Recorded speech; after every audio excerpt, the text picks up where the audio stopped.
الحمد لله والصلاة والسلام على رسول الله وعلى آله وصحبه ومن والاه. أما بعد.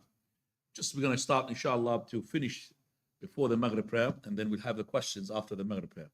What was left now is only one chapter in the zakah, and that is the zakatul fitr. To document this class, by the way, this is the 11th gathering, and this is the second part of the zakah. طيب, zakatul fitr. What is zakatul fitr? Zakatul fitr is the zakat that the person pays it at the end of Ramadan. And the hikmah, the wisdom behind it, is that the Prophet ﷺ, he said it is to be a tu'mah, feeding for the poor people, and also expiation for the things that you've been doing in Ramadan, whatever it is. So that will be an expiation for all of that. So al-lagw, so it is tuhratul lis-sa'imi min al-lagwi wal-rafath. So it will be expiation and purification for the fasting person from anything that he had scratched his fast with. As I said, for the poor people, when they come to the Eid, they will come and they will rejoice, and they will come and participate and share the gatherings and the joy as well, because they know for a fact that alhamdulillah, their houses are filled with all these things which are necessity, like the food, the rice, and all of this. So when they come to join the participation of that festival of the Eid, they will be happy. They know that when they go home, they're being secured. And the most security that you need is the food. So they can have food. So that's why the Prophet of Allah, he said, tu'mah, it's a food. Prophet of Allah had camels, he had sheep, he had cows, he had money, he had gold, and he had silver. Yet the Prophet of Allah, he asked to be given as food. It's not being given as slaughtering a sheep. It's not to be given as money. And the scholars, Al-Imam Malik and Al-Shafi'i and Ahmad ibn Hanbal, those three, they said that if you've given it other than the food, it will not be sufficient. It will not be accepted. Except for Imam Abu Hanifa. Now, Imam Abu Hanifa, he did not have the same ahadith that the other scholars who came after him had. Meaning, don't judge the matter with Abu Hanifa said, because Abu Hanifa, he was not informed of the same information that the scholars after him, they were fed with, or they're informed with. So Imam Abu Hanifa, he said, maslahatul faqir. Faqir is the poor person according to what is good for him, to give him his money, to give him the money. I would say, how much is sadaqatul fitr that you give him? It's only £4. You think that £4 is good enough for the poor person? What is that poor? £4 is doing nothing. But the £4 when he's buying for him, for you, that is the 2.5 kilos of rice that he needs. Much better. We could give him sadaqah as money, but sadaqatul fitr has to be food. So the category of sadaqatul fitr is food, just like we have Eid al-Adha is slaughtering. So no one would say to you, brother, instead of slaughtering a sheep which costs you £150, let's have the £150 and give it to the poor people. No, that's called sha'irah min sha'air al-Islam, symbol from the symbols of Islam. Exactly the same, giving the poor people in Ramadan, at the end of the Ramadan, is to give them food that is a symbol. Now, what type of food? It has to be the food, as the Prophet Allah mentioned in the ahadith, which is, or the likes, meaning the one we call it dry food and can be stored. Remember, the poor people, they don't have fridges. So you can't give them meat. Straight away, they sell it. Or they just give it like this because they can't store the meat. They don't have fridges and freezers. And they have one small fridge, but they're not going to have huge ones to store all these meat that being given to them. But they could store things that can be stored for 1 year. They could have sacks of rice, no problem. They could have sacks of lentil. They could have sacks of for example, raisins. They could sacks of dates, could sacks of as well flour, the flour. It's all from the sadaqah. Flour, barley. Some of the people like the barley to make bread out of it. So all of it to make chapati out of it as well. So all of those are dry food, can be given, and this is the thing that you should be given in sadaqat al-fitr. So the rule of it, it's compulsory on the person who is the household, the man of the house. She could be the woman of the house. So the person who is in charge, all his dependents, he has to pay sadaqat al-fitr on their behalf. Now, as we said, it has to be food, but you could give it to the third party, as in money. And this third party, you have to make sure that these people are trustworthy. They're going to change that into what? Food. Into stored food. They can't give it money to the poor person and you say to him, go and buy food. No. He might use it for something else. So it has to be given food. Now, it to be all your dependents, whether he is male or female, old or young, not on the dead people, not on the womb. Whatever is in the womb, there is no sadaqat al-fitr. Unless he's born just before the night of the Eid.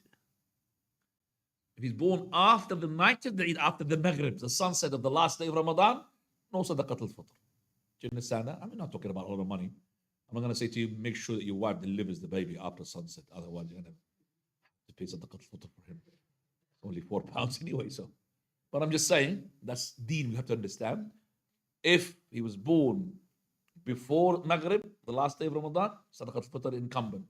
If he's born after, there's no sadaqat al-fitr on him.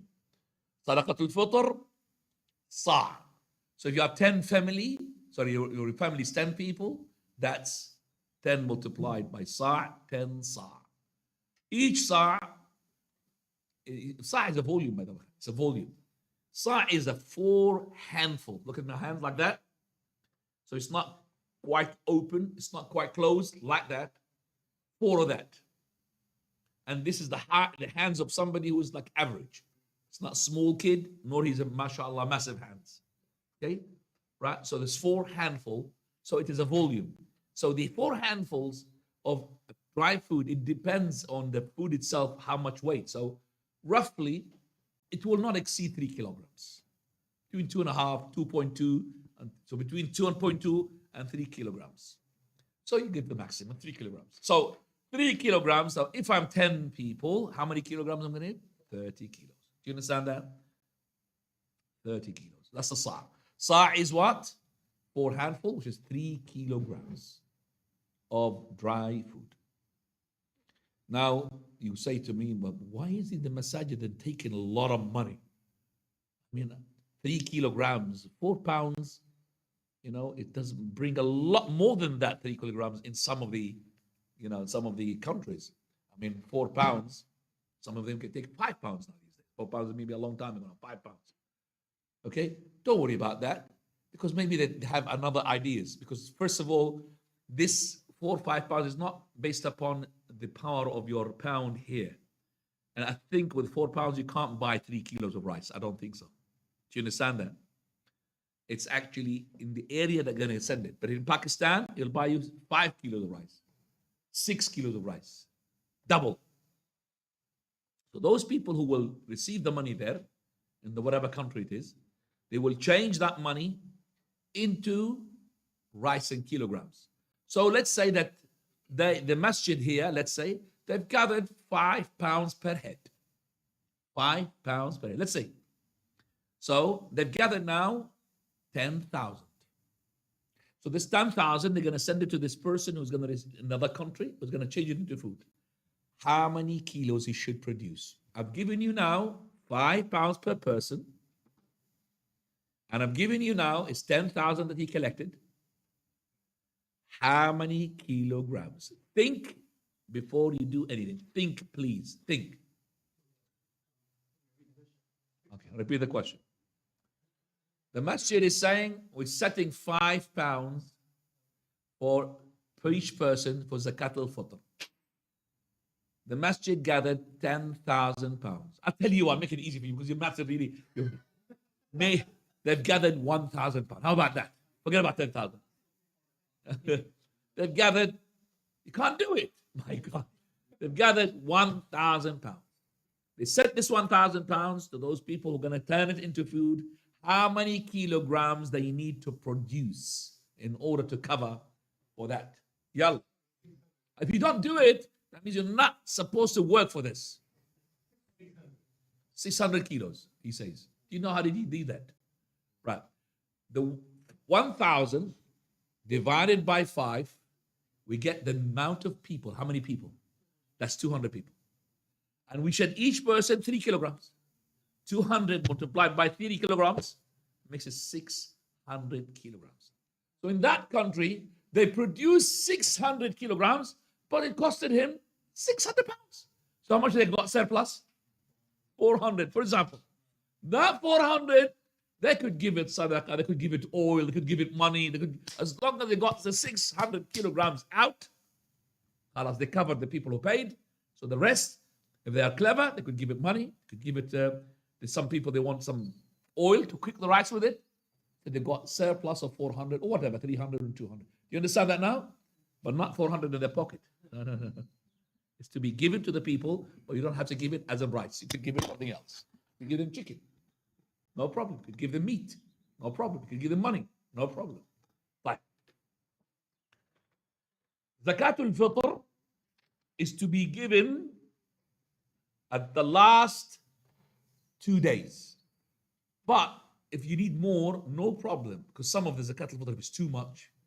10,000 pounds. Last 2 days. At the time of the Prophet, even between Fajr of the Eid until Salat al-Eid. But the Muslims were few. And people can't really receive between Fajr. That's a limited time. Now, at the time of Umar al-Khattab, later on, there used to be 2 days before the end of Ramadan. Because it expanded. Now if you can give it 3-4 days, no problem. But I can't give it to the poor person at the beginning of Ramadan. He's already had cooked the rice and he got nothing now. When he goes to the Eid, he will be upset. He needs something which is close to the Eid. He's happy and all of that, sharing with you. So to be close to the Eid. So maybe the last 3 days, no problem. So we start from the 26th night. 26th and 27th, 28th, 29th. At least you have that. No problem if you need to do so. So 3 days or 27th night. I would say from the 27th night will be enough, inshallah. Right. So this Zakatul Fitr is to be given only to one category. What are they? Poor people. Not to be given to the ones who are in debt or the ones. Do you understand me? It has to be poor people. To be given to only to the poor people. So it's not to be spent to go and set free, slave free. No. It's not for the wayfarer. No. It's not to be given to the jihad. No. Only to the poor people. Wallahu ta'ala a'lam. By this, alhamdulillah, we finished the zakah and chapter. Of course, general sadaqah. You have general sadaqah the way that you wish. And inshallah, we will have questions after the prayer. Let's just do the Maghrib prayer, inshallah. And we'll have questions.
let's fire up with the questions.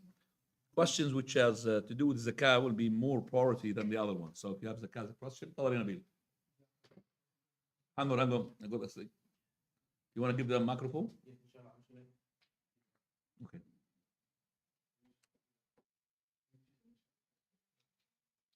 Is that for the recording or for the sisters?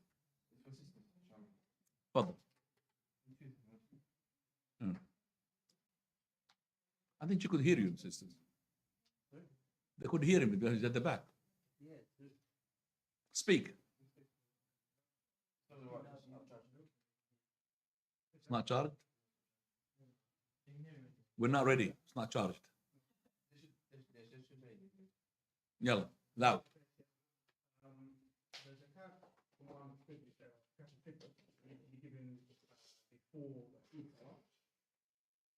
Sometimes what people usually do is that they give the cat to a charity online a day before the Eid. But then I was wondering, will the poor people, will they reach it on time if they are abroad, if there's a cat given online for a charity the day before, for example? Would it need to be given like early in Ramadan so it can reach them on time? So the question regarding the zakat al-fitr to be given to a charity whom they are collecting zakat al-fitr even the last day before the end of Ramadan, the 29th day. So these people, for example, when they give it to them, is it better for them to give it to this charity before that day? I would say it's better for them not to give it to this charity at all. Because this charity, it looks like they don't really bother about sending the money to the right people in the right time. Because they're still collecting money to the last sunset of that, I don't think they're able to link the money quickly to those people to go and buy and purchase food and to give it to those poor people. I'm not saying that all of them, they're not really correct, but I'm just saying I wouldn't really go to this. I would go to the charity, would say, for example, 2 days before they stop, or 3 days before they stop collecting. Our masjid stopped how long ago? How long before? 2 days or 3 days, we stopped. So the 27th night, I think, 27th, we've collected the last thing. We don't want to have more because, and especially if it's a big charity or they receive thousands of pounds. Okay, not hundreds, thousands of pounds. Where are they going to link this money? How are they going to get the poor people? I would say this charity, they need to make sure that they have links properly so they give it to the poor people. But I would give it to the person who is, or a charity whom you are more reliable. And I would give it to them early. Yes. You could give it to them. No problem to give to the charity, zakat al-fitr, even at the middle of Ramadan. Because you know for a fact that they will give it at the end of Ramadan. But if they say that we will give it to the sadaqat al-fitr, to the people before the end of Ramadan by 10 days or something, don't give it to them as well. Again. And if these people as well do not bother whether you give 30 pounds or 5 pounds, do not give them as well. Because they have to set the target. Why? To calculate how many people pay. So if any person, doesn't matter if you pay me 2 pounds, if you pay me 5 pounds, no. Zakat al-fitr is to be, for example, 4 pounds or 5 pounds. So they will know how many people had paid and they will figure out how many kilos they're going to be spreading or giving to the poor people. So trustworthiness and knowledge has to be coupled together. Naam.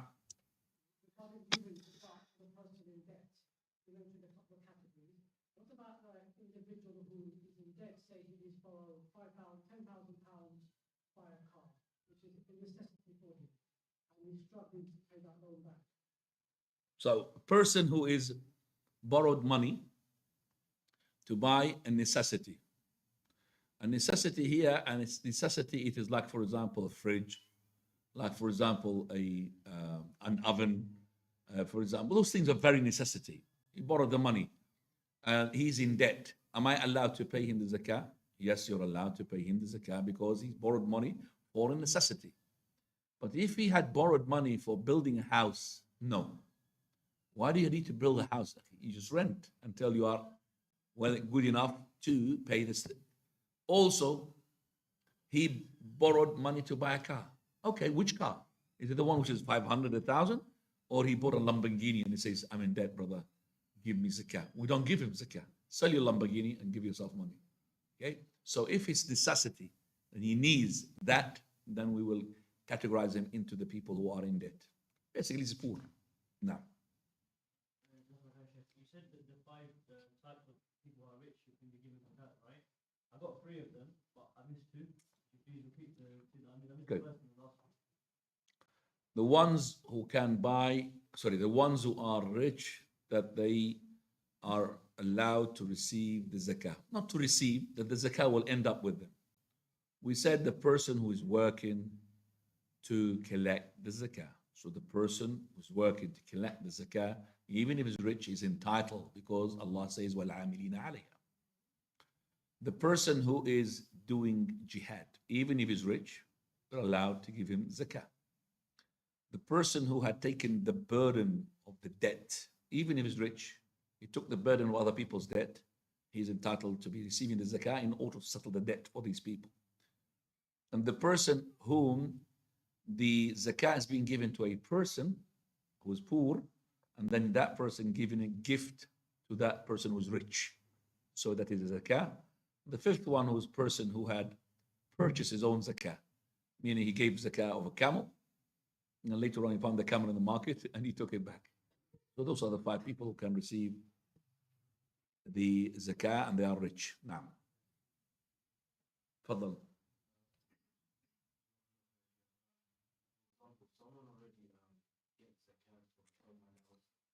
Somebody gets what?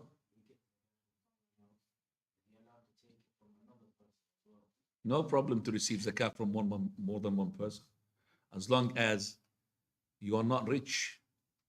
So if somebody gave you a zakah, let's say 50,000 pounds, mashallah, mashallah. So you became rich now. You're going to give what zakah to other people. So you don't take zakah from other people. And unfortunately, when you brought this question, it came to my mind, a'udhu billah, that some people, they make this zakah is like a suckling source for them. This person, Allah exposed him. And when the brothers calculated, because the rich people, and when he is done, those rich people gave him zakah. They got together, they don't know each other. They worked out how much does he get every month. Because each rich does not know about the other rich that he's giving him when he's being exposed. They were calculating 5,500 dinars, which is about 7,000 pounds. MashaAllah, a month. 7,000 pounds a month. MashaAllah, tabarakallah. A poor person. And this is how, a'udhu billah, these people take advantage. Okay? Okay. You remember, the one who is giving is better than the one who's taking. Al-yadul ulya khayr min al-sufla. Don't be the one who's just receiving.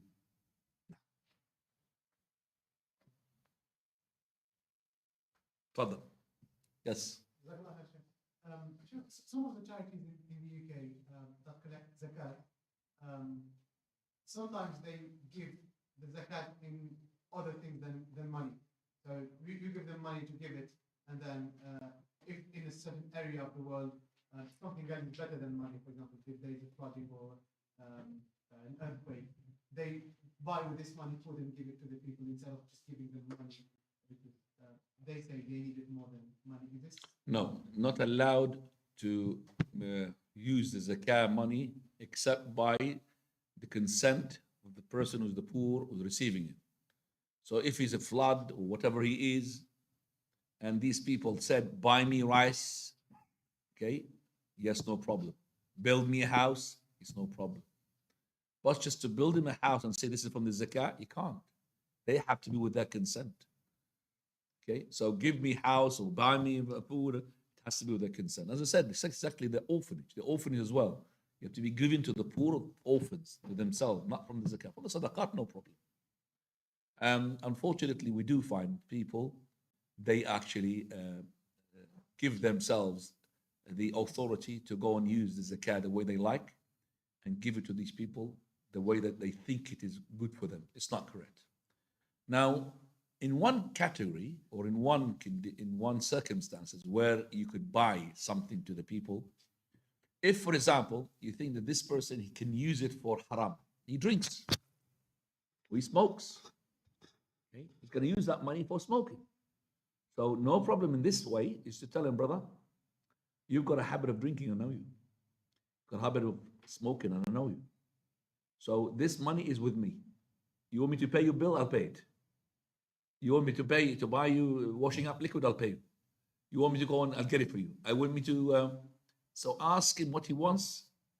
But if he had given you the, sort of the oath, and he said, by Allah, I'm not going to buy any cigarettes from it or anything like this, haram, then give it to him, inshallah. طيب. The poor person, we said we give him zakah. طيب. We said also the one who's in debt. طيب. Somebody who's in debt. Is it better to give to the person to give to the creditor, to give the creditor, or to go ourselves to the creditor and give him the money? Do you understand what I'm saying? So this person is in debt. Question of farasa. He's in debt to farasa, to buy a car. So we're going to settle his debt by paying zakah. Should we go to farasa to give him? This is the money that you have given to that brother. Should we give it to the person who is in debt and he will give it to farasa? Which one? Yeah. Question. You know the ayah, subhanallah, Allah subhanahu wa ta'ala says, إِنَّمَا الصَّدَقَاتُ لِلْفُقَرَاءِ وَالْمَسَاكِينِ وَالْعَامِلِينَ عَلَيْهَا وَالْمُؤَلَّفَةِ قُلُوبُهُمْ وَفِي الرِّقَابِ وَالْغَارِمِينَ. طيب. Here, the word from wa against wafi. Subhanallah, this change built upon it was fiqh. Okay? So when I said sadaqat al-fuqara, you could give it to the poor person, to the indigent, to the one who's working for the sadaqah, to the one who's to reconcile his heart. But when it came to the setting up the free, he said, wafir riqab, not wal riqab. Why? Because you don't have to give it to the person himself. You could set a free slave, you could buy a slave and set him free, and you could give it to the person who's a slave to set himself free. So that's why the preposition changed. And after that, wal-gharimin. Wal-gharimin, the one who's in debt. So now the debt, is it to give it in his hand or to give it to the creditor? Which one? Scholars, they said, it depends. If this person is going to take that money from you, the zakah, to settle his debt, it's better to give it to that poor person who had been in debt. Because he will take the money, and then he will go to the person who's a creditor, Akhi, take your money back. And he will feel with the strength, the upper hand, I'm giving you your loan back. So that's better. But if you think this guy is going to take the money and he's going to do something else, even it's halal, but not to settle the debt, then go to the creditor and give him the money. Do you understand that now? So if he is willing to give the money, then they will give him, mashallah, triumph to go and give it to the creditor. Otherwise, you give it to the creditor because we have seen some people who give them the money to go and settle the debt. They don't. And the debt still is the same. See, they will be in debt all the time. So settle the debt by paying the other person. Now, further. You said the number 6, the people who are in debt, are one of the there's categories amongst them. What were the categories that you said? You said there's a few categories. You mentioned it as well. You're asking me something to repeat my class. It's always asking me, what did you say about the 3? What did this? You have to pay attention to the class. Yeah. We said that in the hadith Qabisa ibn Mukhariq al-Hilali. The hadith says, I'll tell you what, Sheikh, look at the video. Because it's going to take us time to repeat what I've just said. It's a long hadith. No. طيب, any other person? Fadal at the back.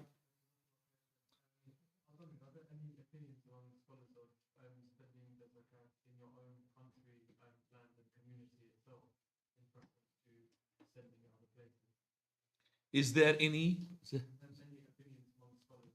to say the zakah is not supposed to be sent outside your region unless there is no poor people. So there are poor people here can't pay the electricity bill and gas bills, especially gas bills. Okay, it's better to give it to them rather than to send it to whatever country you want to send it to, because the other countries who are rich people, they don't have any knowledge about your poor people who live amongst you. You are the one who's aware of them.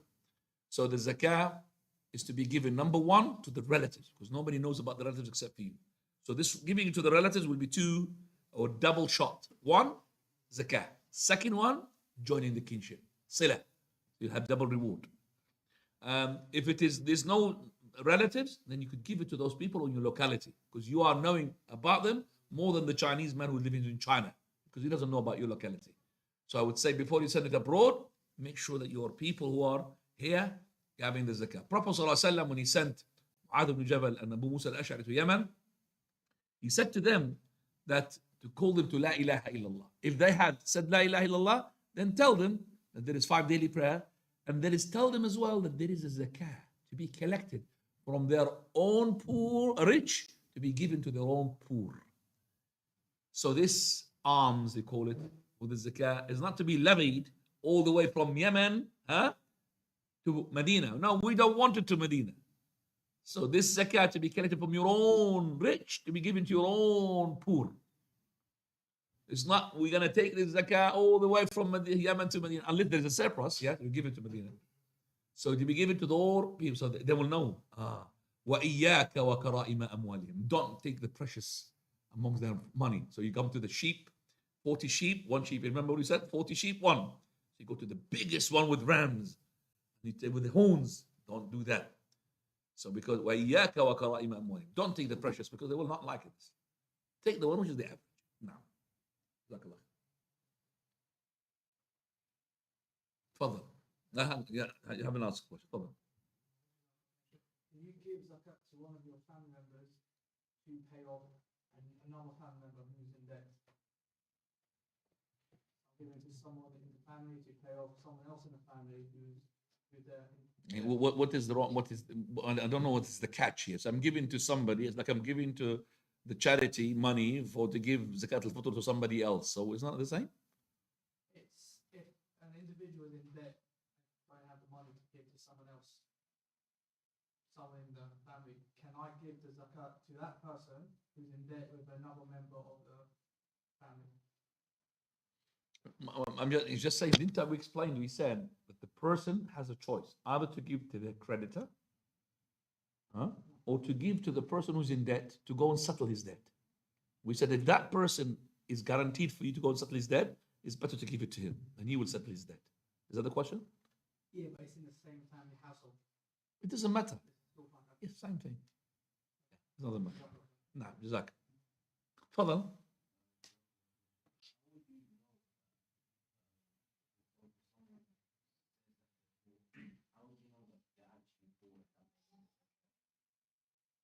How do I know that the person is poor and needs of zakah? Well, there is 2 ways. Either this person tells you that he is poor, or other people tell you that he's poor. The second way, that the way he lives. For example, he has got no car, and he has got he's got no house, and it's like a person, you find him, for example, clothes wise, is not really looking that much. So that's an indication that he's a poor. Then you go to the second stage, which is to ask other people. They will tell you, especially his neighbors or relatives, they will tell you. Okay, they will tell you. Now, Allah al-Musta'an. I have a story in my head, but I can't say it because you're going to link to people which is in this country that might be known. So I don't want to be saying it. I'm trust he knows it. Fadal. On one of the hadith when the Prophet asked someone to collect the zakat, and one of the people who gave the zakat gave him something for him, and they said, this is for you and this is for the zakat, and the Prophet said that is not allowed. Is this similar to tipping here, like in the UK, to give tips in restaurants and so on? What is the ruling on that? So we're going to be, inshallah, discussing this issue when we come to the rishwa, the bribe. And Prophet of Allah said, Hadaya al-ummal ghulul, to give gifts to the workers of the government is ghulul. Ghulul means it's like stealing from the booty. And this is Hadith ibn Lutbiyah, where he's been assigned by the Prophet of Allah to go and collect the zakah. So he did collect the zakah. So he came back and he said, this is for me, and this is for you. So he said, this is for you, that means for the Islamic State, for the Prophet of Allah to be zakah, and this is being given to me as a gift. So the Prophet ﷺ, he ascended the pulpit. It's a major issue. Why is it that we send somebody to go and collect the zakah, and he comes back and he says, this is me, and this is for me, and this is for you. Let him stay in the house of his mother and see that the people are going to give him a gift or not. Would he? Would the people give him anything? No. Let him sit in his own house and let's see the people are going to give him hadiyah, gift. They only give him hadiyah. Why? Because he's collecting the zakah. So when you give him hadiyah to collect the zakah, so now so he comes to the sheep, 40 sheep, you give him a hadiyah, he will take the weakest one. You give him hadiyah. If you don't give him hadiyah, he will go to the what? Best one, to hammer you, to punish you. Do you understand what I'm talking about? He would go to the best sheep, the best camel. So the Prophet of Allah ﷺ, he forbade such a rishwa. So a rishwa, la'ana Allah Azza wa Jalla had cursed the person who takes it and gives it. A rishwa, daf'u malin, li'ihqaqi batin wa tali haqq. To give money in order to make falsehood correct and correct falsehood. That's it. That's the rishwa. Now, when you give a tip to a person who is giving you, for example, a drink or something, is that money is a bribe? No, it's not. It's like I would call it honorarium. Honorarium. So a person, for example, he is working in the restaurant and he's, mashallah, is good. You could see him working, but he's good, and he's giving you extra things. And it's not because you're giving him, you've seen that. So no problem. In the shop, they will give a tip. And sometimes these people, they divide the tip between the workers. You've seen them, you put them in a pot. And at the end of the day, they divide it. That's not a bribe. That's no problem. That's a tip you could give, okay? And they will not treat you differently if you come back again. Same thing. Even if you give them a lot of tip, they will not. For example, you're going to ask them for one fish, they give you double fish. If they do so, is it with the consent of the owner or not? Because as well, if the owner is going to be the one who's going to be the loser, these people are going to honor you from what they don't really own. It's from what the owner owns, then that's haram. Do you understand what I'm saying? That's why I went to one of the restaurants in my country, and it says there are the big signs all over the place, don't give a tip to the worker. Every word says, don't give a tip to the worker. Don't give a tip to the worker. Why? This worker will start now, first of all, give you more attention than the others. So he's, doesn't care about the others. So his service will not be as good to the others. Number two, he might be stealing from what is not his own to give you extra soup, extra meat, which is not as well, it's not from his own pocket, from the pocket of the owner. So the owner, he says, no tips for them. Don't give it to them. But if you want to give it to the owner and then he gives it to them, that's better. If they've got a pot or something like this, you can put it there, and then they will divide it amongst them. It's no problem, inshallah. Pardon? I don't know anything about cryptocurrency. I don't know anything about cryptocurrency. I don't get myself involved into it. But I feel that cryptocurrency is more of a gambling. Because the money that is attached to it is up and down. It's nothing to do with small increments of profits. No. It's either a big gain or a big loss. True or not? That's gambling. I don't put myself into it. And I'm not going to say anything about it because I don't know it. I'm scared even to look at it. Now.